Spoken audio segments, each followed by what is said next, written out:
All right, welcome back to another deep dive. Good to be here. Today, we're taking a close look at a really interesting watch from a brand maybe not everyone knows immediately. The Schwarz Etienne 1902 Petite Seconde. That's right.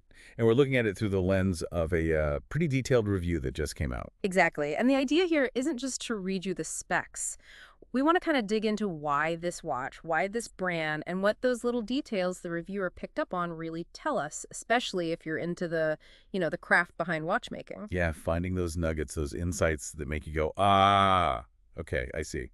So let's start with the brand. Schwarz Etienne. You said it, not exactly a household name like some others. Not globally, no, but they have a serious history, founded way back in 1902. And for a long time, their main thing was being a high-end Swiss movement supplier. Okay, so making the engines for other fancy watch brands. Pretty much. And we're talking sophisticated stuff, a step above the standard options out there. They were and are offering something more exclusive, more complex. The quiet experts behind the curtain, maybe. That's a good way to put it. And the review really stresses this. They are a proper, vertically integrated manufacturer. Meaning they do it all themselves. Largely, yes. They design their own calibers, the actual mechanics, and they make most of the fiddly little components right there. It's not just assembly. Right. They have actually put their name on watches going back to 1950, but the review mentions they really formalized their own watch brand, more like mid-1980s onwards. Okay, so that technical foundation is deep. Which brings us to this watch, the 1902 Petite Seconde. It's new. Yep, launched at Geneva Watch Week 2025. The review pegs it as their sort of contemporary spin on a very classic dress watch style. That small second style gives it that traditional vibe. And this is where the review gets granular, right? The details. The case looks classic, head-on, 39 millimeter, fairly slim. Yeah, under 11 millimeters thick, good numbers. But the reviewer points out, you got to look at it from the side, the profile. That's where the subtle complexity comes in. It's not just flat sides. There are these like rounded sections bulging out slightly, and the lugs, the bits where the strap attaches.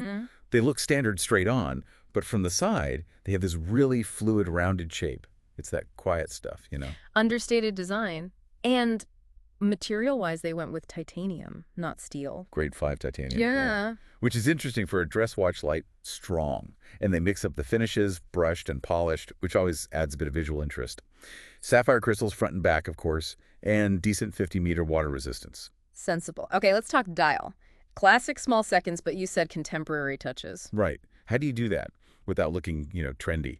The review highlights the applied indexes, the hour markers. They're sharp, apparently very well finished, and contrasting textures on the dial surface itself. But interestingly, no loom, no glow-in-the-dark stuff. Instead, it's all about polished surfaces catching the light. I liked that detail in the review about the logo casting shadows. Yeah. Isn't that cool? It's Yeah. applied, so it stands up from the dial. And apparently tall enough that it casts these tiny little shadows. Adds real depth. Huh. And the hands are really thought through. Our hand stays within the central texture. Minute and seconds, hands reach right out to their tracks. Very precise. Comes in silver, slate gray, or a 4N gold tone. Nice options. Okay, the engine.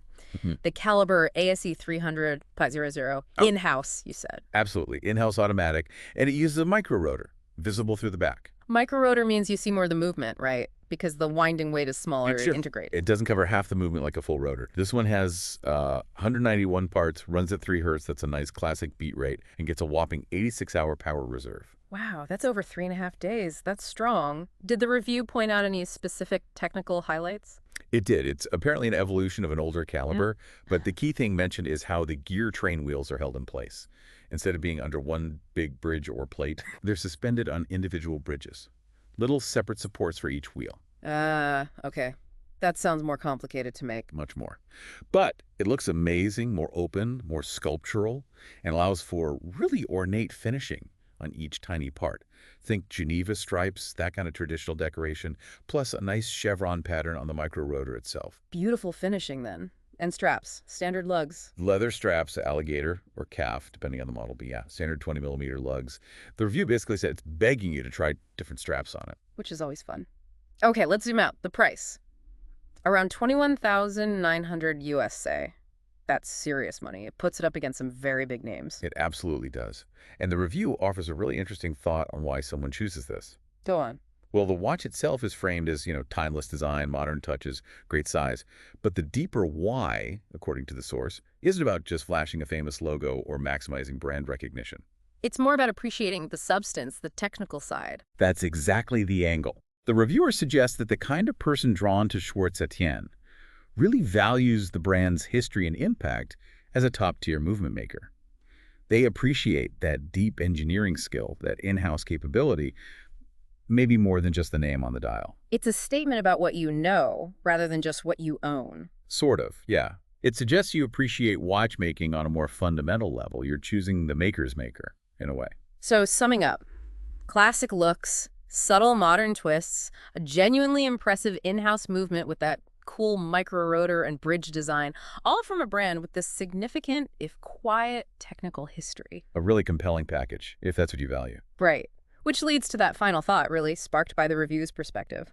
When you choose a brand like this, a bit less known but technically very accomplished over a global giant, does that represent a different kind of status, maybe a different definition of value altogether? What does that choice really say about what you, the wearer, prioritize? Something to think about.